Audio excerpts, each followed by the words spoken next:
Welcome back to another episode of Nydal. It's been a while since I've done one of these, though I've been streaming quite a bit in the last couple of weeks.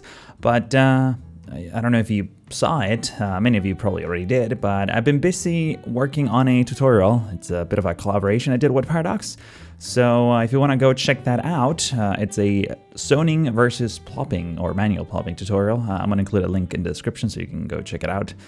And that's been keeping me busy, so that's why I wasn't able to release a normal episode of Nydal as I wanted to, but here it is, and it's going to be a big one because, well, I guess I'm sure you already saw the title of the video and the thumbnail. We're going to be tackling the actual downtown area of Nydal, which is going to be a bit more modern. In fact, there's been quite a few discussions in the comments section from previous videos when I talked about this, as well as some of the live streams that I've been doing recently, which, by the way, you should totally go follow me on Twitch if you want to catch the next Nydal live stream. I'm going to try to stream Nydal more often, at least like once a week or something like that. I feel like we get quite a bit of work done, especially in terms of detail work.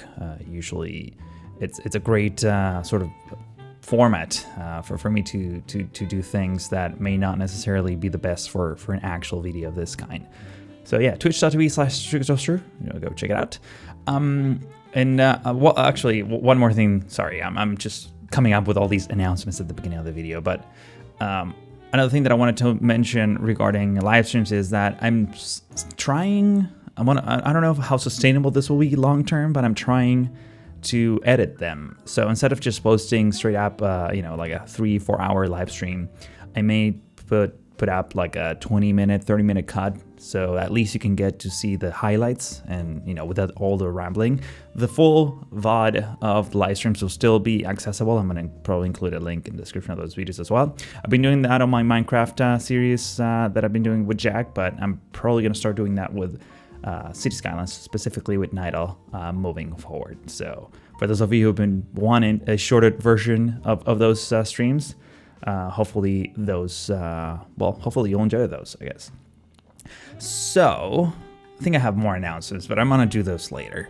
For now, let me just tell you what I'm doing here. So I got a few assets from the workshop, not a lot. There's actually not that many not super tall buildings in the workshop. It took me a while to find buildings that are kind of the same height as some of the older buildings that I had in this area. And obviously I'm trying to put roughly which buildings I want in each place before I actually go any further, because obviously there's a lot of tweaking that needs to happen. The original layout of the road was not, until you put down a building, you really don't know what the size of the block will be. So it's a game of trial and error that from this point forward, I had to tweak and move buildings a million times. It certainly takes a lot of adjusting, moving, nudging, and then you end up with weird gaps that you don't know whether or not to fill them with trees or just straight up add new roads.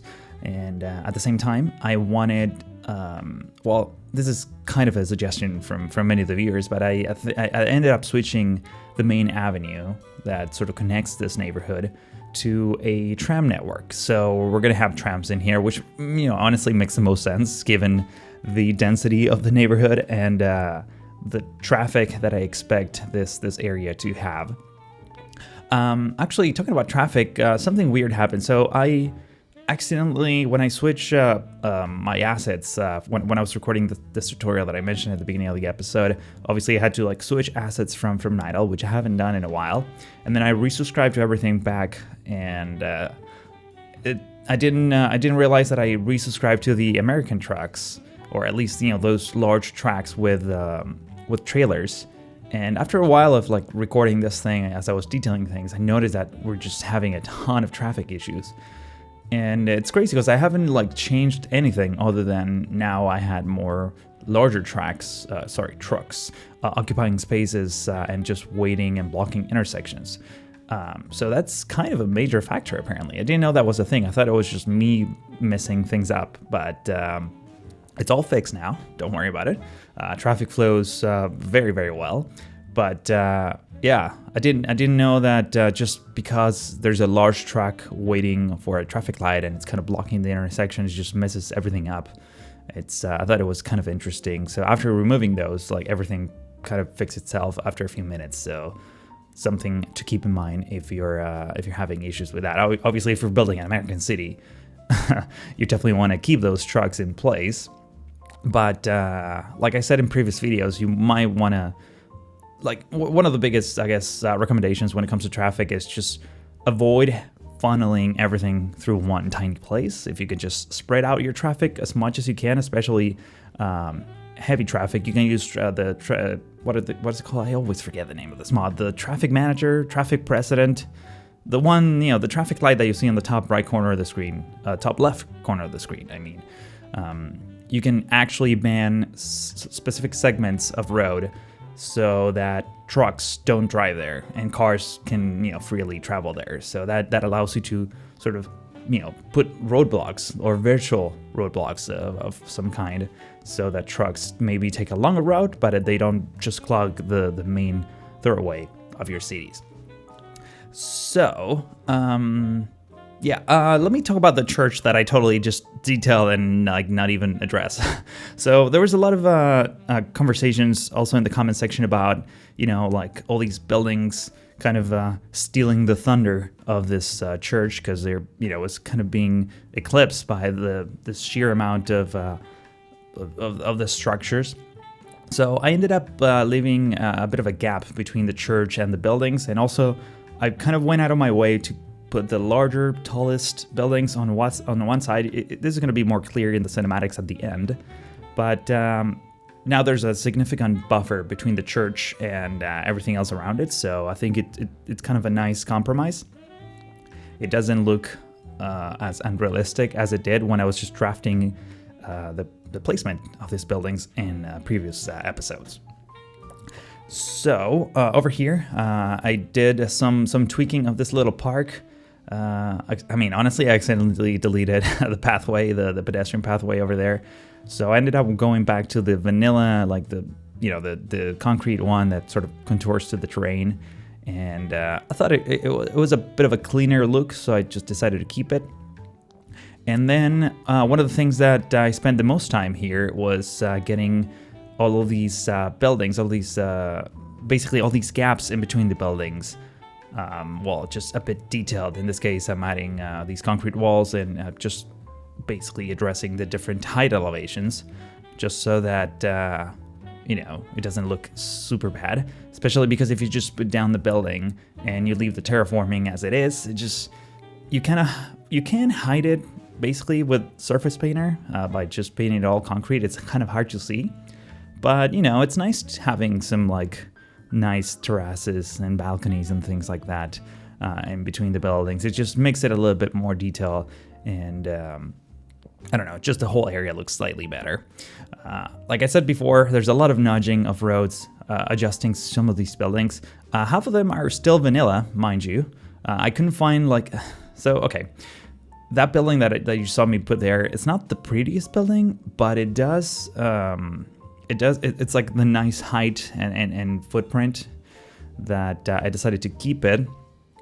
But I wish that it wasn't so dirty. It's like all the textures around it are really messy, and I might change that in the future, honestly, because I don't absolutely love it, but I couldn't find anything better, to be honest. And most of the buildings that are in the workshop, like I was saying a second ago, they're really, really tall, or really, really not tall. And it's kind of a struggle finding that middle point. And also it's kind of hard to gauge the size of buildings from the thumbnails in the workshop, especially when people only use the default thumbnails that appear on the just get generated in the asset editor. It's not very helpful. But for the most part, I think it's subscribed to 20, 30 buildings, and I end up using 7 of them. That's sort of the metric. Everything else is kind of vanilla. So you can see me here just removing all of the unnecessary props that usually come with vanilla buildings, which actually it's kind of funny. We were talking about that with Biskålhausen. When was this? Last September when we were in Stockholm. we're like walking through one of the neighborhoods in Stockholm, and we saw one of these buildings with like a million different signs on them. And we were like, oh, okay, so this is why they made it this way. It's like a very, I mean, I'm sure in Finland, where the game is actually developed, it's probably very similar, but it's not super common in the US, at least, to see these like office buildings with like tons of like tiny Legos. It's kind of like a thing that apparently it's very local there. Actually, I don't know if I've seen that in any other European country, but I definitely saw that in Sweden. You can let me know down in the comments how wrong I am if you want. But it's, yeah, I definitely want to keep like buildings with maybe 1 or 2 Legos tops instead of having like just a giant cluster of logos all over the place. I don't think that's necessarily, the most aesthetically pleasing. But I thought it was a funny thing seeing how that design choice was made, given how buildings usually look in those areas. Over here, this building, by the way, the one that I'm putting here, this round, I think it's like a recycled. What is it called? I think I'm gonna. Yeah, I'm not gonna even say what it's called because I think I know the name in Spanish. It's like a gas tank, like an old gas tank that's turned into a building. I think that's what it is. It looks great. It's super detailed, and I just in my mind, even though I think it's a residential building, I just consider it more of an office. That's why I put a car park right in front of it, which it's another thing that I struggle with. I was trying to find like cool car parks or parking garages or something like that, and using those keywords in the workshop like just yields all kinds of crazy results. Not for the most part, it's just people like going into the asset editors and just creating random parks that have parking lots, and they're not very pretty, those like vanilla looking thingies. So it's very hard separating like the good assets from like just assets made in like 5 minutes. And there are not that many like garages. I mean, most of the ones I found were like huge. Like if you're doing an airport, then those are great.